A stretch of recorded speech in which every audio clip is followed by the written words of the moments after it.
சேலம் நெல்லிக்குட்டை வார்டில் அமைந்துள்ள 275வது வாக்குச்சாவடியில் மின்னணு வாக்குப்பதிவு எந்திர கோளாறு காரணமாக வாக்குப்பதிவு பாதிக்கப்பட்டது. இதுகுறித்து பொதுமக்கள் தெரிவித்த கருத்துக்களை இப்போது பார்க்கலாம்.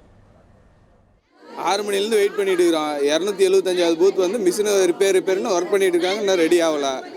அதாவது இவ்வளோ நேரம் டைம் ஆயிடுச்சு. எங்களுக்கு 2 மணி நேரம் எக்ஸ்ட்ரா டைம் வேணும் கண்டிப்பாக. ஏன்னா இத்தனை பேர் போட்டிருந்தாங்கன்னா ஒரு 300 பேருக்கு மேலே வீட்டுக்கு போயிருப்பாங்க. அதனால் லேட் ஆனதுனால 3 மணி நேரம் எக்ஸ்ட்ரா வேணும் எங்களுக்கு. ஆனால் காலையிலேருந்து 6 மணிலேருந்து வெயிட் பண்ணிட்டு இருக்கிறோம். இன்னும் ஒரு இதுங்களை ரிப்பேர் ஆகலை, இன்னும் சரி பண்ணவே இல்லை.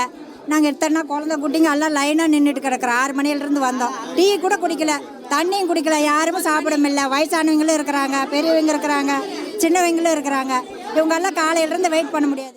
6 மணிக்கு வந்தால் இன்னும் நின்றுட்டு இருக்கிறோம். இன்னும் மிஷின் இருந்தால் சரியாகலன்னு சொல்கிறாங்க. 3 மணி நேரம் வெயிட் பண்ணுறோம்.